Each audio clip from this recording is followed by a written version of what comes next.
Hey, what's up? Welcome to Dino Reacts. What we got here today is, like I said, some more of this nonsense. We got the Democrats talking about the Trump rally that happened in the Bronx. I'm telling you right now, bring that rally to Cali. It's got the same thing that happened out here. I know exactly. Take that to the MacArthur Park, downtown LA, and watch that shit happen out here in LA too. So let's go. I want to hear. As always, like, comment, and subscribe. Thank you guys for helping to boost my channel. I'm on my road to 200 subscribers. Thank you for getting there. But after all, let's get to the clip. Let's get after it. Mwah. On the old playbook that Donald Trump is relying on to divide voters. At Donald Trump's Thursday rally in the Bronx, he falsely accused immigrants of taking jobs away from Black and Latino voters. Now, that is not true. The unemployment rate is near record lows for all Americans, but in Donald Trump's world, voter outreach is all about misleading. It's all about dividing. Instead of offering solutions, he's just pointing out fake problems.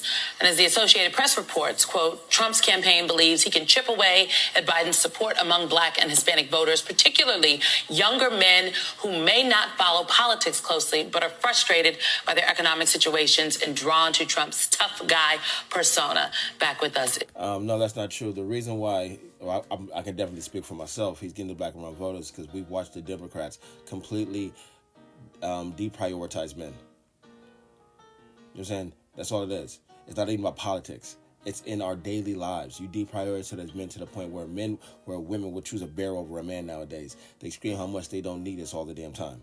So, like, if you want to know why you're losing men voters, Democrats, I'm gonna tell you that.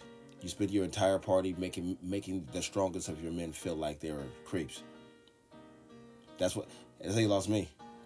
I was looking around. I was like, I've been good to people my whole life, and then I look around. And was like, why am I being treated this way? For nothing. And then being told the things that naturally make me strong, vibrant, a protector, were demonized. So that's when I realized I had to start seeking other places for me to set my allegiance. And I'm not the only one sitting like that. A lot of us don't. There's a lot. There's a lot more to get into that. But believe you me, it starts with that. Men want to be men. So that's what we do. Is Leah Daughtry and Tara Setmeyer. I just want to know if you'd like to have a comment. Well, if I roll my eyes any harder, they'll get stuck at the top of my head. But first of all, I want to know, who are these Bronx people? Because it's not clear to me they're even from the Bronx. And so the picture is just... Well, let's stop right there. I've already did a couple of other videos. Everybody there was from the Bronx. So do not let these people misconstrue you with any of the information they're saying right now.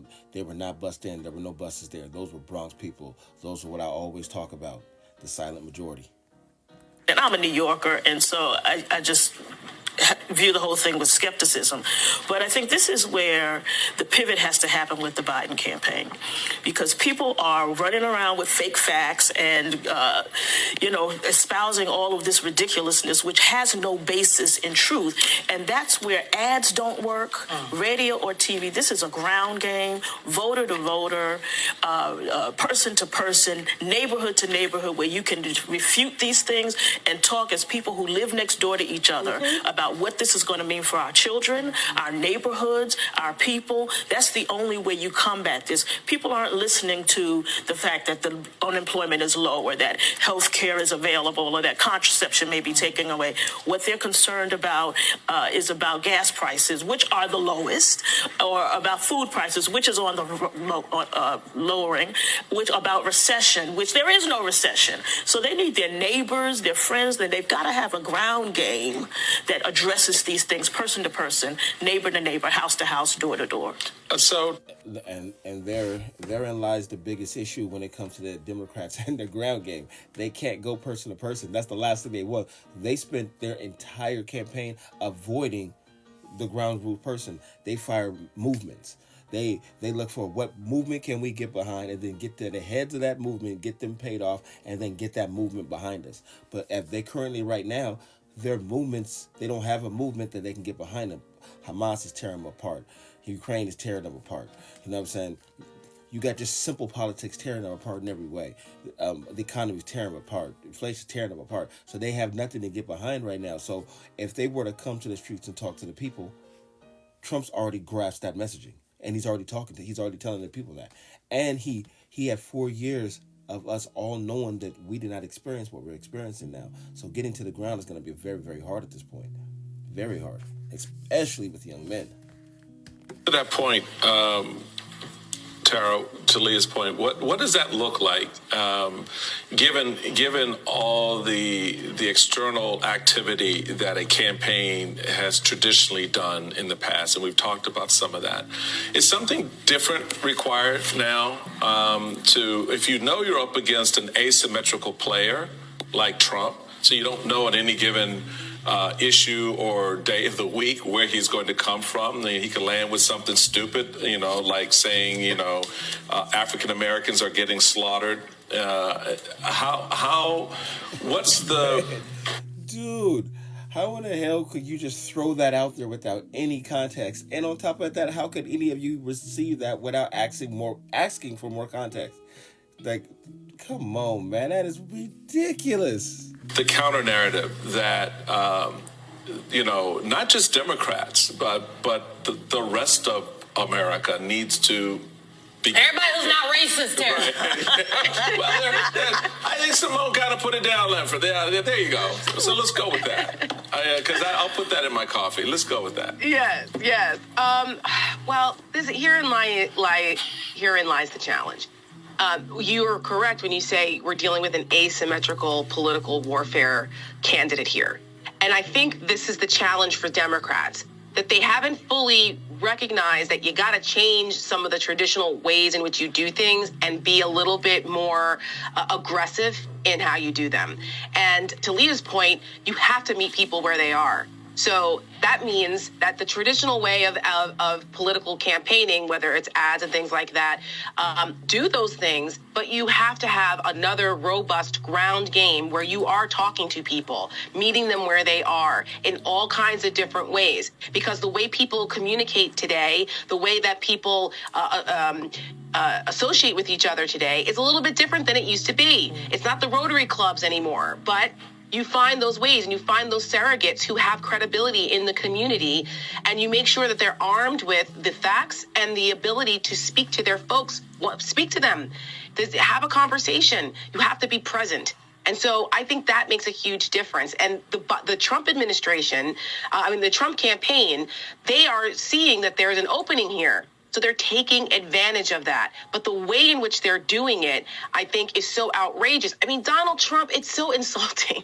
To Leah, I'm from Jersey, so I get Leah's point, too. I was looking at that crowd going, these people are not from the Bronx. Like, okay, maybe some, but most of them are from somewhere else. But they make it's perception. Perception is the reality in politics. And it's like you have these people. Donald Trump is embracing what... I would like to understand, I've watched so much video on the ground there from the Bronx, just going through the video so much that they won't even dare put on mainstream media. Soon I'll get my editing ability up to where I can clip things together like that. But just give me time. I'm gonna figure that out. That's my next step up. But why? I think it's mainstream, right? That means everybody gets to see it. Are they still so lost? Are they lost in the point that we could all just simply... I just don't get the fact that they don't understand we can research on our own. And then now I don't trust you anymore. Do y'all realize that you guys are doing that? That's the biggest problem why you guys are losing. You're losing because you're dishonest. And man. The tropes are about who black people are or who Hispanics are listening to. I mean, he had accused murderer rappers up there on the stage and embraced them and was like, yeah, these guys are great because they... The pot calling the kettle black, man. You have... they endorsed me. But then he goes and he talks about the crime in the community. Well, you just had two guys who are accused of major gang violence in Brooklyn. Accused is nothing, lady. On stage with you. Who's pointing this out? We need people in the communities to be like, that's the exact opposite. But that's who Donald Trump thinks attracts people of color. It's all of the racial stereotypes, the sneakers, just all of it. It's just so antiquated. And Joe Biden sitting in a black person's house with fried chicken is not a cliche thing, lady? Oh, I digress. And stereotypical and insulting. But meanwhile, you have a president who has appointed the first black female Supreme Court justice, who has a diverse cabinet, who has a record-breaking investment in black businesses and in healthcare in the communities, and no one knows this. So get your The reason why you guys don't say that out loud, because see, that's even more confusing. Y'all know not to go parading around with those stats, because we can easily look up and know those stats came from Donald Trump. That's why he said nobody knows this, because you know that you're.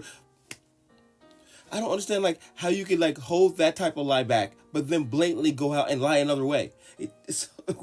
Knowing all the information is available, it's like I could to the point now where I can almost get the information before you can. And it's so weird.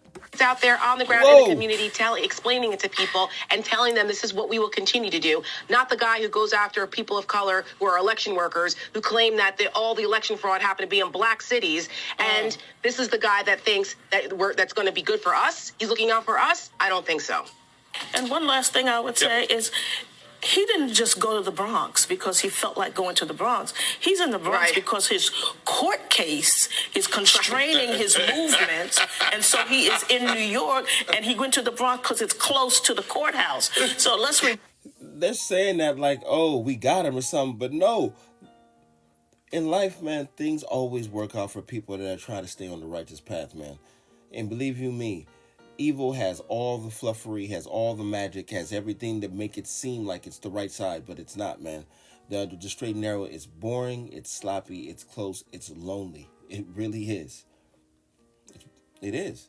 So to see this man being put in a situation where you're forcing him in a city that he built, that he was a part of building, a part of getting so many jobs and taking care of so many families. Think about how many employees worked all the towers and resorts and everything that he had available in that city. For this city to turn its back on him like this, to try to seize his property from him. Jesus, that's crazy. He's running from him. And now having him in court over cheating on his wife, basically. Nobody's condoning it as the right thing, but you don't get 34 felonies for that. It's just ridiculous, man. Ridiculous. And then these people thinking that he stuck their campaign, and this guy's been flying back and forth everybody, and he's not stuck in there. He has his own plane. So it's do you guys understand what you're talking about? This guy's not even in the same realm of you people. You can't even put yourself morally in the same realm with him, not even financially put yourself in the same orbit how he operates in life. But they just roll you guys out here to be lambs for slaughter when this thing goes awry. And everybody in the country gets back in order, and we vote Donald Trump back in the office. But man, how comfortable you are with this? This is so preposterous. And this is the main reason why you are definitely I'm telling you, man, the black male vote for Donald Trump is going to be damn near 60%. remember that this is not, I think I'll just go see the black and brown people this weekend. Right. This is as far as he can go and still get to court on Tuesday. And he also thinks that being a criminal defendant is going to help him with the black community because, you know, y'all are criminals. You get it, just like me. I'm a victim like you. Y'all crime a lot, so you understand what's going on. It's so ridiculous. But this is what he telling us what he believes, That's y'all. right, y'all. He's telling us, act accordingly. Listen to him. There you go. Okay, but once again, like I say, they're completely out of touch with the voters, and I can tell you right now, there's a secret movement in here amongst black men and a small segment amongst black women that are definitely leaning more towards our Christian and conservative roots because we've seen the derogatory and the scandalous nature of our community. And that's one of the main reasons all of us are more leaning towards that side, especially the men, because just to keep it simple, with the policies that have been put with the sexual revolution and liberation, it's created a stable of women that are no longer ready for marriage or motherhood. They can become mothers. They can be single mothers all day. But when it comes for finding wives, it's impossible. The product that comes to the market by the time a man is financially able to take care of a woman, there's nothing there for him. To the point where most of us are now dating outside of our race. It's not because we want to. It's because we have to. Because stay to get the quality that is completely not fit for wives. And if you really want to know the deeper understanding meaning, is that we're going to go to where God is and where God has everything in line between the man God up there, and everything flows through us, and we know that.